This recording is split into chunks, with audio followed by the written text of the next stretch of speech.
Tes. Baik. Bismillahirrahmanirrahim. Assalamualaikum warahmatullahi wabarakatuh. Innal hamdalillah nahmaduhu wa nasta'inuhu wa nastaghfiruh wa na'udzu billahi min shururi anfusina wa min sayyiati a'malina. Man yahdihillahu fala mudhillalah wa man yudlilhu fala hadiyalah.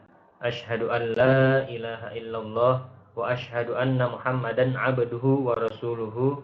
Rabbi shrah li sadri wa yassir li amri wahlul 'uqdatam min lisani yafqahu qawli. Pertama-tama, marilah kita panjatkan puja dan puji syukur kita kehadirat Allah Azza wa Jal yang masih memberikan kita nikmat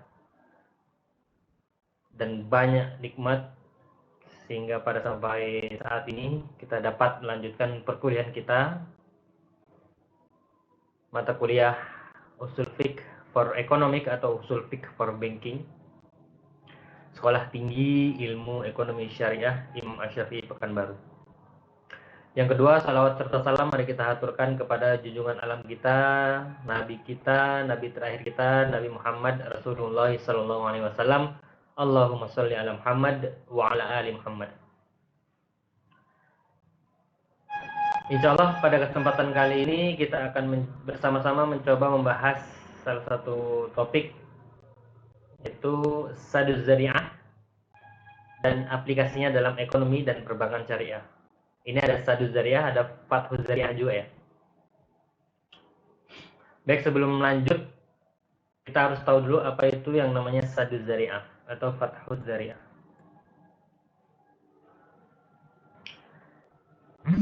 Saduz Zari'ah asal katanya adalah ada dua kata, sad sama zari'ah. Kata sadun, sad itu memiliki arti menutup sesuatu yang cacat atau rusak dan menimbun lubang. Itu sad, atau mencegah lah. Sedangkan zara'i atau merupakan jamak dari zari'ah itu artinya jalan menuju sesuatu.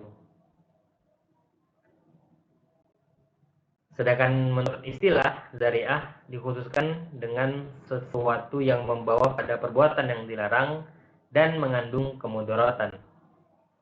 Akan tetapi pendapat ini tidak sama oleh ulama usul lainnya seperti Ibnu Qayyim Az-Zaujiyah yang mengatakan bahwa zari'ah itu tidak hanya menyangkut sesuatu yang dilarang, akan tetapi juga yang dianjurkan, yaitu fathuz zari'ah. Jadi secara bahasa, saduz zari'ah ini menutup atau menimbun menuju jalan, jadi menutup jalan. Tapi kalau fathuz zari'ah membuka jalan. Tujuannya sama-sama untuk mencari kemaslahatan dan mencegah kemudaratan.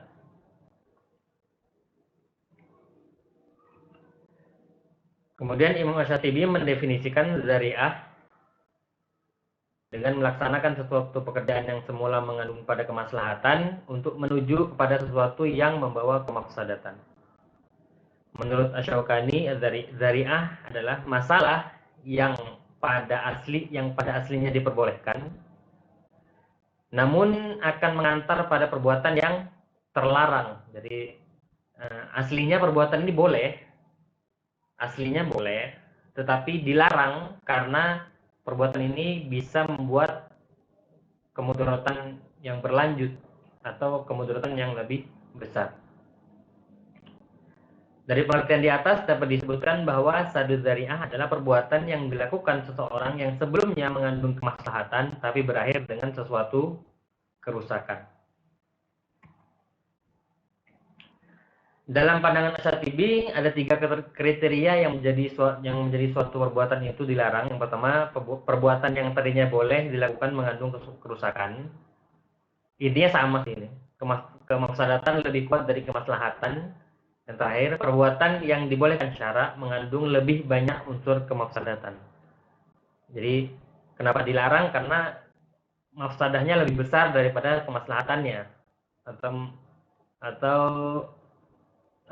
perbuatan yang ada kemaslahatannya itu tapi di ujung nanti bisa berubah menjadi kemafsadatan atau kerusakan.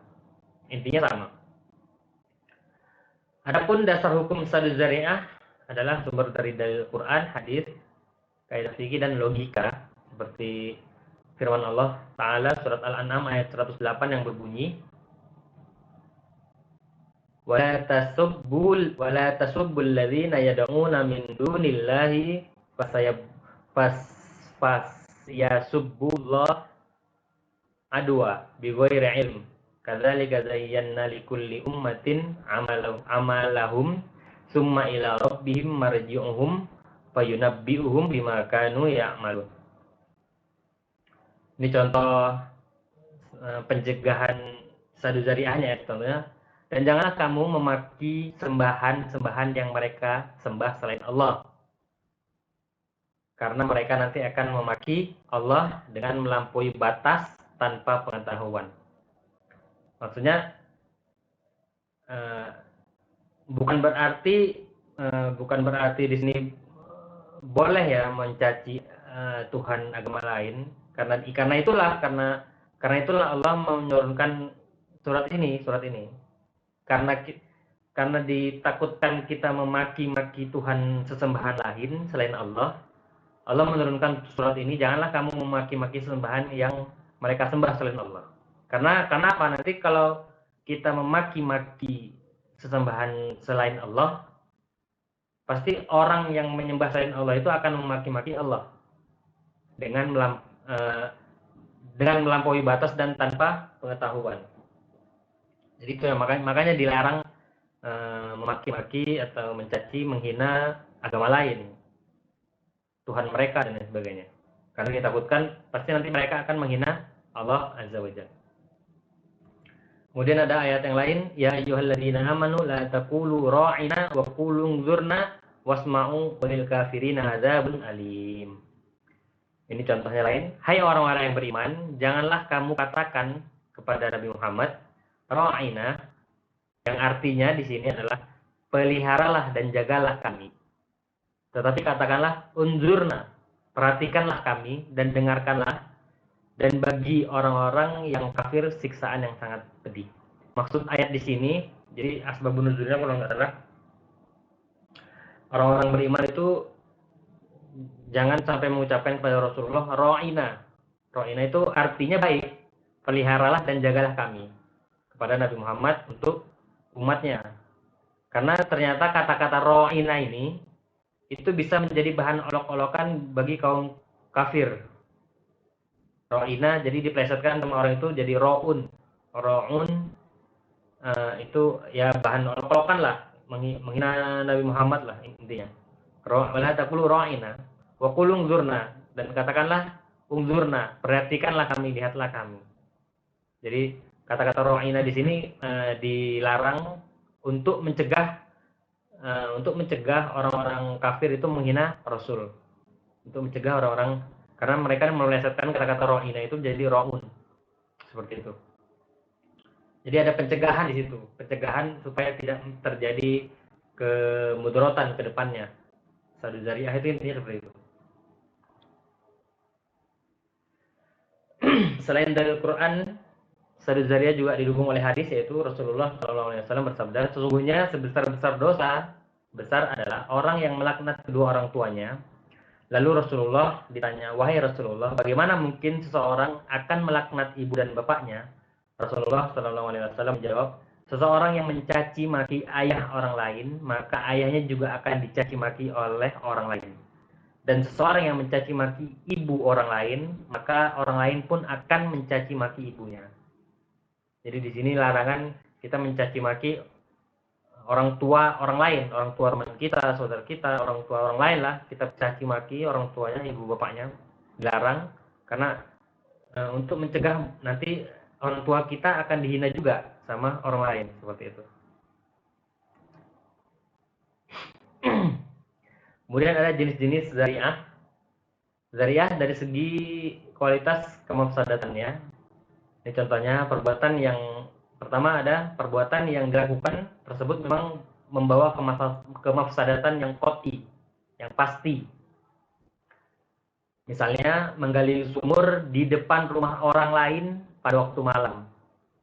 Ini nggak ada kerjaan sih ini orang. Misalnya ada orang dia menggali sumur pas di depan pintu rumah orang lain supaya dia pas buka pintu langsung terjerumus ke sumur gitu. Ini dilarang karena kemufsadatannya pasti besar. Orang ini akan dikenai hukuman karena melakukan perbuatan tersebut dengan disengaja. Perbuatan ini dilarang karena perbuatan itu dilakukan dengan sengaja untuk mencelakakan orang lain. Ya ini sama seperti hal yang kita naruh paku di jalan dan lain sebagainya, sama. Dilarang karena ada menyebabkan kerugian atau kerusakan. Menaruh beling di jalan trotoar dan lain sebagainya. Kemudian perbuatan yang boleh dilakukan karena jarang mengandung kemufsadatan, misalnya menggali sumur di tempat yang biasanya tidak memberi kemudaratan dan menjual makanan yang biasanya tidak mengandung kemufsadatan bagi yang memakannya. Perbuatan ini boleh, hukumnya asalnya boleh kita menjual makanan yang tidak ada mufsadatnya atau menggali sumur di tempat yang semestinya itu boleh. Karena yang dilarang itu adalah apabila diduga keras bahwa perbuatan itu membawa kepada kemufsadatan. Dan kasus ini jarang. Kemudian perbuatan yang dilakukan kemungkinan besar akan membawa kemufsadatan seperti menjual senjata pada musuh. Menjual senjata pada musuh. Otomatis walaupun dia jual beli kan boleh. Jual beli boleh. Tapi kalau jual beli senjata kepada musuh, otomatis kita kalah nanti, bisa dibunuh kan gitu. Atau contoh lain, menjual anggur kepada produsen minuman keras, sangat mungkin anggur tersebut akan diproses menjadi minuman keras, dan perbuatan seperti ini dilarang. Kita menjadi petani anggur boleh? Boleh. Tapi bisa tidak boleh, bisa dijadikan tidak boleh kita menjadi petani anggur, kalau ternyata kita supply ke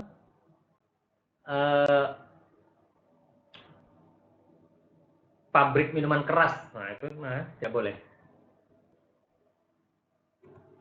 Kemudian ada perbuatan yang pada dasarnya boleh dilakukan karena mengandung kemaslahatan, tapi memungkinkan terjadi kemufsadatan.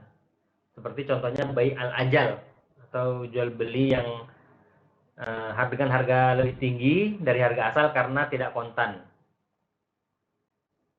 Ini ditakutkan ada terjadi riba sih di situ. Seperti contoh yang kayaknya sudah pernah kita bahas juga. Jika Ahmad membeli kendaraan dari Ali secara kredit 20 juta, kemudian Ahmad menjual kembali kendaraan tersebut kepada Ali seharga 10 juta secara tunai. Jadi ada kesannya kayak jual beli fiktif. Yang intinya adalah aslinya pinjaman yang memerlukan bunga yang di situ ada bunganya kan seperti itu. Kayak bayi alinah kan seperti itu. Jadi jual beli, Anda jual kredit 20 juta, Anda beli kontan, dibeli Anda beli lagi secara kontan kepada B dan harganya di bawah itu. Ada riba di situ. Jual beli tapi dibalut dengan pinjam meminjam. Kemudian jenis kedua ada sadu zari'ah. Dari jenis mafsadat yang ditimbulkan itu ada dua, perbuatan yang membawa pada suatu kemafsadatan atau sesuatu perbuatan yang pada dasarnya dibolehkan atau dianjurkan tapi dijadikan sebagai jalan untuk melakukan suatu perbuatan yang haram baik disengaja maupun tidak disengaja.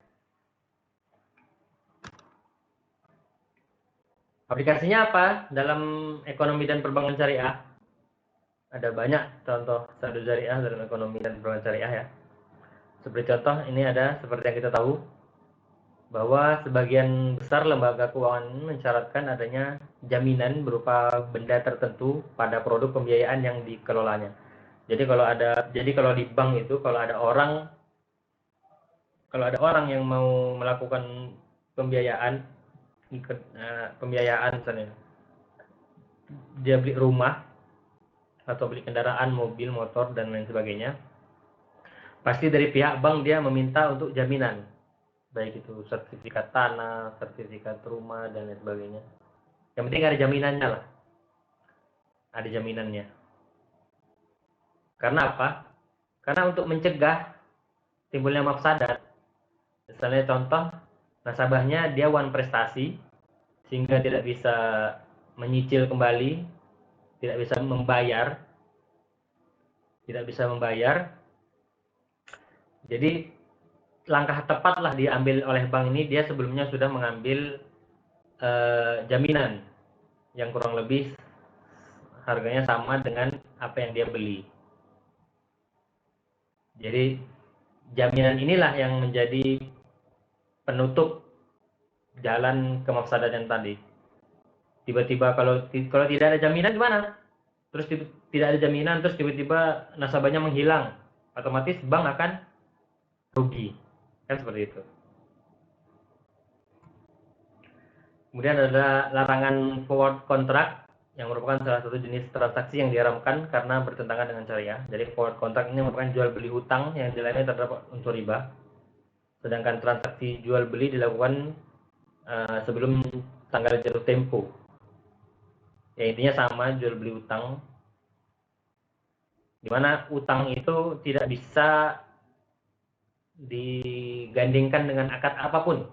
Hutang itu tidak bisa digandingkan dengan akad apapun.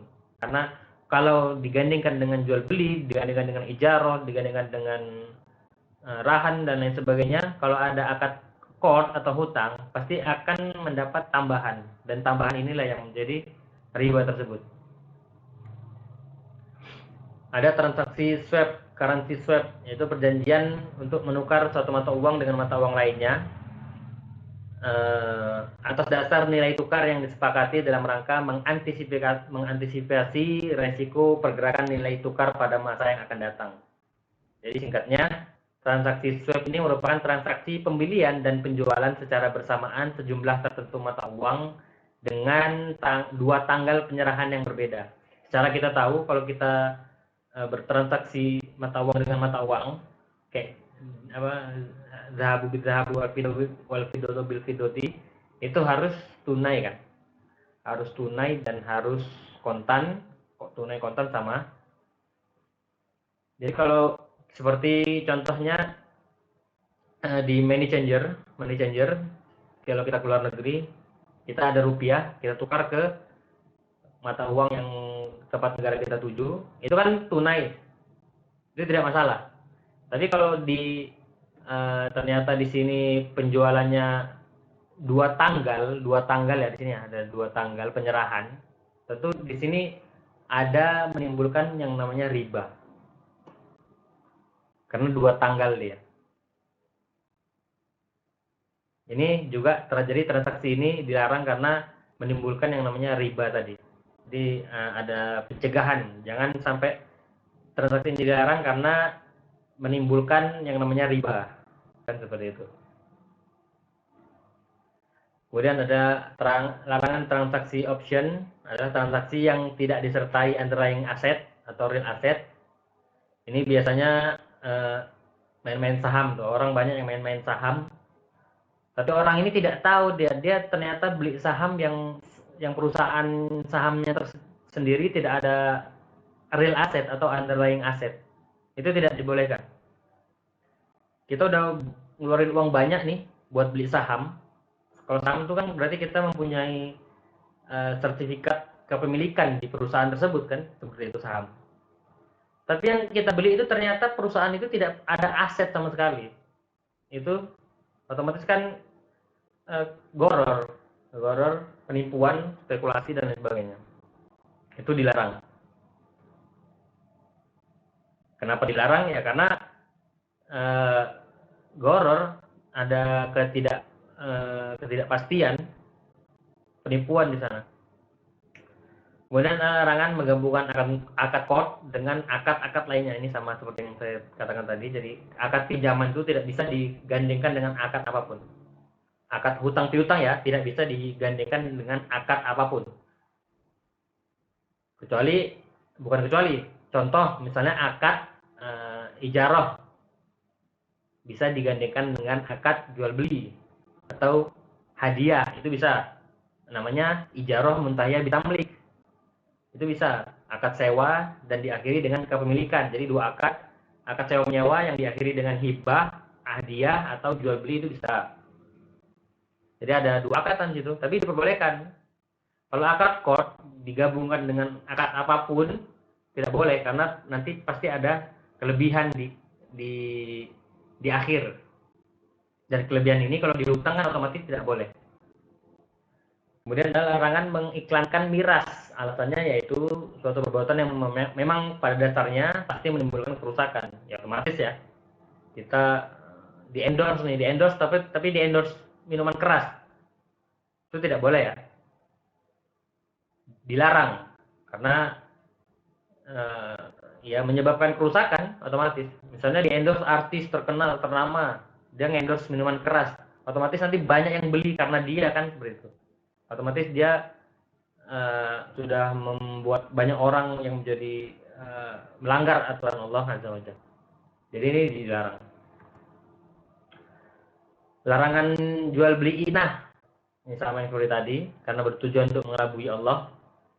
Dia jual beli, aslinya jual beli kan diperbolehkan, tapi di cut tidak boleh, dijadikan dihukum tidak boleh jual beli inah ini, karena dia aslinya bukan jual beli niatnya, dia niatnya dikasih dapat pinjaman, nanti dia bayar bunga ke orang yang telah meminjamkan, kan begitu Mbak Ina.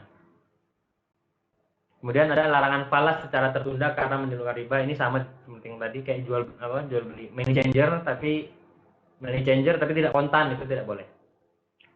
Larangan mengiklankan produk-produk yang haram seperti miras dan ini sama. Larangan menggabungkan akad jual beli dengan qard, sama juga akan menimbulkan riba. Larangan tawaruf munazam dalam funding dan financing. Kemudian larangan jualan ketika sholat Jumat. Ini memang sudah ada dalilnya ya. Larangan berjualan ketika sholat Jumat. Kemudian tadi kan Sadu Zariah, sekarang apa aplikasi Fatwa Zariah dalam ekonomi dan perbankan syariah? Yang pertama ada kewajiban menerapkan ilmu manajemen risiko dalam bank syariah untuk memelihara atau menjaga harta stakeholder dan dana pihak ketiga. Jadi bank itu pasti memiliki manajemen risiko ya, karena bisnis pasti ada risikonya. Jadi dijadikan, kalaupun tidak pertama gitu, bank kalau tidak memiliki manajemen risiko boleh nggak? Boleh. Tapi pasti nanti kalau tidak ada manajemen risiko, mafsadahnya pasti lebih besar, kan seperti itu. Jadi ini diwajibkan untuk menerapkan ilmu manajemen risiko agar meminimalisir ke mafsadatan, kerusakan. Kemudian ada menerapkan manajemen risiko, wajib hukumnya untuk mewujudkan maslahat dan menghindari kemudaratan kerugian perusahaan, sama intinya. Terus kemudian kewajiban menerapkan akuntansi pada pencatatan transaksi perbankan. Saya didasarkan juga, ini juga ada dalilnya, Al-Baqarah 282, juga dengan kaidah usul fiqh. Jadi dalam bertransaksi hutang piutang misalnya, kita biasa hutang piutang kan? Hutang piutang kan otomatis kita jarang kan menulis ya, kamu telah mengutangi saya sekian-sekian, ini tanda tangan kamu, tanda tangan saya, itu kan jarang kan. Tapi otomatis kemudaratannya lebih besar kan. Entah dia hilang atau dia nggak mau bayar dan segala macam. Kalau dia nggak mau bayar dan kita tidak ada bukti, kita yang kalah. Karena kita tidak ada bukti bahwa hitam di atas putih bahwa dia telah mengutangi kita. Mafsadanya atau kemudaratannya lebih besar. Karena hutang piutang itu kalau ada kwitansi ataupun hitam di atas putih, materai segala macam, dia tidak bisa ngelak. Dia wajib membayar. Karena ada bukti seperti itu. Jadi akuntansi ini diwajibkan untuk pencatatan transaksi dalam perbankan syariah. Alhamdulillah, mungkin kita cukupkan sekian pembahasan Sadu Zariah pada kesempatan kali ini. Jika ada yang ingin ditanyakan, silakan langsung saja ke grup. Insyaallah langsung Anda jawab. Kurang lebihnya Anda mohon maaf, pada Allah Anda mohon ampun. Subhanakallahumma wa bihamdika asyhadu an la ilaha illa anta astaghfiruka wa atubu ilaik. Syukran minni hadza. Assalamualaikum warahmatullahi wabarakatuh.